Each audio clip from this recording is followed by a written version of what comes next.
प्राचीन भारत की अर्थव्यवस्था बहुत ही जीवंत और गतिशील थी, जो सदियों से विकसित होती रही। सिंधु घाटी सभ्यता से लेकर गुप्त साम्राज्य तक हर युग में महत्वपूर्ण आर्थिक प्रगति हुई। खेतीबाड़ी प्राचीन भारत की अर्थव्यवस्था की रीढ़ थी। किसान तरह तरह की फसलें उगाते थे और जानवर पालते थे।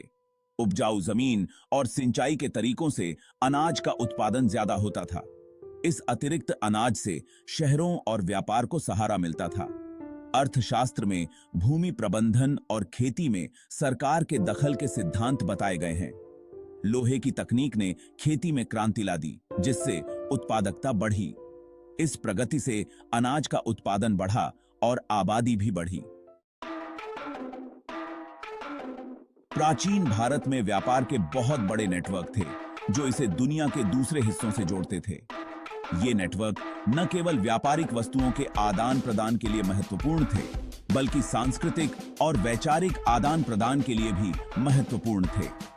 उपमहाद्वीप के अंदर आंतरिक व्यापार फलता फूलता था, जहां विभिन्न क्षेत्रों के व्यापारी एक दूसरे के साथ व्यापार करते थे। इन बाजारों में मसाले, कपड़े, धातु और अन्य वस्त्रों का आदान प्रदान होता था, जिससे स्थानीय अर्थव्यवस्था को मजबूती मिलती थी, जबकि बाहरी व्यापार मेसोपोटामिया, मिस्र, रोम और दक्षिण पूर्व एशिया तक फैला हुआ था।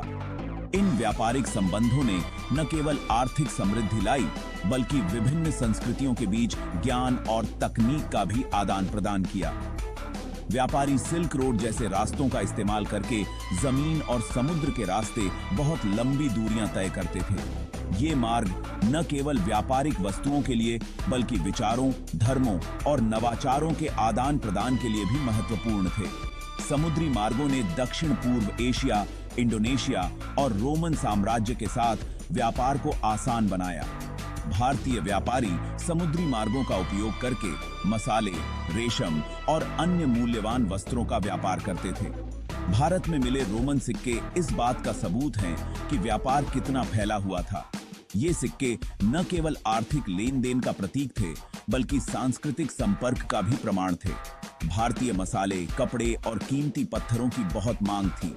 इन वस्त्रों की उच्च गुणवत्ता और विशिष्टता ने उन्हें विदेशी बाजारों में अत्यधिक लोकप्रिय बना दिया था। मौर्य साम्राज्य ने व्यापार के लिए सड़कों का एक बहुत अच्छा तंत्र विकसित किया था। इन सड़कों ने न केवल व्यापार को सुगम बनाया, बल्कि साम्राज्य के विभिन्न हिस्सों को भी जोड़ा। सरकार ने सड़कें बनवाई, सुरक्षा प्रदान की और वजन और माप को मानकीकृत किया। यह मानकीकरण व्यापारिक लेन देन को अधिक विश्वसनीय और कुशल बनाता था। मौर्य साम्राज्य के सड़क प्रशासन में यात्रियों के लिए विश्राम गृह और कुएं भी शामिल थे। ये सुविधाएं न केवल व्यापारियों के लिए, बल्कि यात्रियों और तीर्थयात्रियों के लिए भी महत्वपूर्ण थीं, जो लंबी यात्राओं पर निकलते थे। शिल्प कौशल ने प्राचीन भारत की अर्थव्यवस्था में महत्वपूर्ण भूमिका निभाई। कुशल कारीगरों ने कपड़े, मिट्टी के बर्तन, आभूषण, धातु के बर्तन और लकड़ी का काम किया।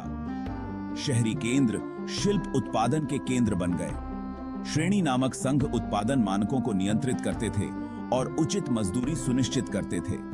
भारतीय सूती और रेशमी कपड़ों को बहुत पसंद किया जाता था।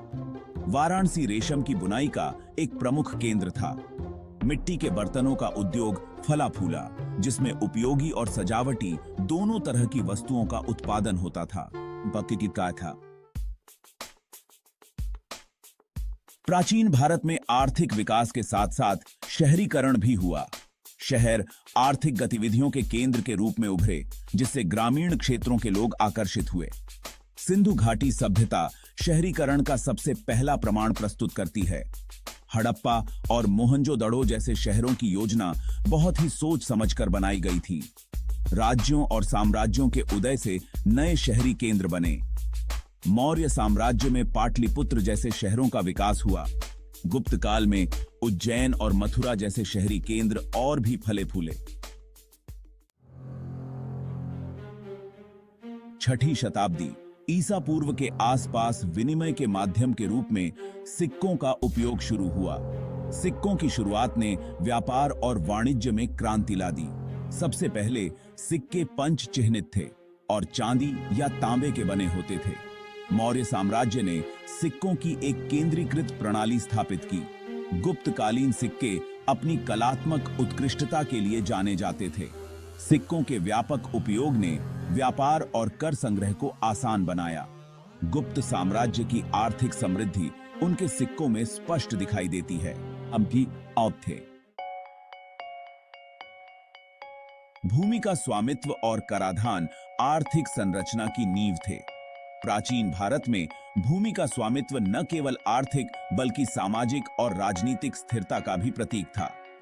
भूमि धन का प्राथमिक स्रोत थी और राजा उसका अंतिम स्वामी होता था। राजा के पास भूमि का स्वामित्व होने से वह अपने राज्य की समृद्धि और स्थिरता को सुनिश्चित कर सकता था। शासकों के लिए अपनी शक्ति बनाए रखने और गतिविधियों के लिए धन जुटाने के लिए भू राजस्व महत्वपूर्ण था। यह राजस्व न केवल प्रशासनिक खर्चों को पूरा करता था बल्कि सैन्य अभियानों और सार्वजनिक कार्यों के लिए भी आवश्यक था। मौर्य साम्राज्य ने भूमि प्रशासन की एक सुव्यवस्थित प्रणाली विकसित की। इस प्रणाली ने भूमि के उपयोग और कर संग्रहण को अधिक प्रभावी और कुशल बनाया। अर्थशास्त्र में उचित कराधान के सिद्धांतों की रूपरेखा दी गई है। इन सिद्धांतों ने सुनिश्चित किया कि कराधान न्याय संगत और संतुलित हो, जिससे समाज के सभी वर्गों को लाभ हो। कर वस्तु के रूप में या नकद के रूप में एकत्र किए जाते थे और सार्वजनिक कार्यों में निवेश किए जाते थे। इन कार्यों में सड़कों का निर्माण, सिंचाई प्रणाली और अन्य बुनियादी ढांचे शामिल थे। बुनियादी ढांचे में सरकार के निवेश से अर्थव्यवस्था को फायदा हुआ। यह निवेश न केवल तत्काल लाभ प्रदान करता था बल्कि दीर्घकालिक आर्थिक विकास और स्थिरता को भी प्रोत्साहित करता था। प्राचीन भारत में समुद्री परंपरा लंबी और समृद्ध रही है। भारतीय व्यापारी दूर दराज के देशों में जाते थे और व्यापारिक संबंध स्थापित करते थे। सिंधु घाटी सभ्यता मेसोपोटामिया के साथ समुद्री व्यापार करती थी। मौर्य सम्राट अशोक के नेतृत्व में समुद्री व्यापार को बढ़ावा मिला। गुप्त काल में समुद्री व्यापार का पुनरुत्थान हुआ। चोल साम्राज्य का हिंद महासागर में व्यापार मार्गों पर नियंत्रण था। समुद्री व्यापार ने सांस्कृतिक आदान प्रदान और आर्थिक समृद्धि को बढ़ावा दिया।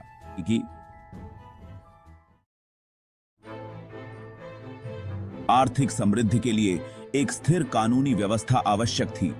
प्राचीन भारतीय कानून में धर्म यानी धार्मिक आचरण पर जोर दिया गया था। मौर्य साम्राज्य ने धर्म पर आधारित कानून की एक प्रणाली स्थापित की। अशोक के शिलालेखों में अहिंसा और उचित व्यवहार पर जोर दिया गया था। गुप्त काल में इन कानूनी परंपराओं को जारी रखा गया। याज्ञवल्क्य स्मृति जैसे कानूनी ग्रंथों ने आर्थिक गतिविधियों के लिए एक रूपरेखा प्रदान की। कानून और व्यवस्था ने व्यापार मार्गों की रक्षा की और व्यापारियों की सुरक्षा सुनिश्चित की। प्राचीन भारत की अर्थव्यवस्था अपने लोगों की प्रतिभा और लचीलापन का प्रमाण थी। यहाँ के लोग कृषि, व्यापार और शिल्प कला में निपुण थे, जो उनकी समृद्धि का आधार था। सिंधु घाटी सभ्यता से लेकर गुप्त साम्राज्य तक प्राचीन भारत ने दुनिया पर एक अमिट छाप छोड़ी। इन सभ्यताओं ने न केवल आर्थिक बल्कि सांस्कृतिक और वैज्ञानिक क्षेत्रों में भी महत्वपूर्ण योगदान दिया। कृषि ने बढ़ती आबादी को बनाए रखा और अन्य क्षेत्रों को सहारा।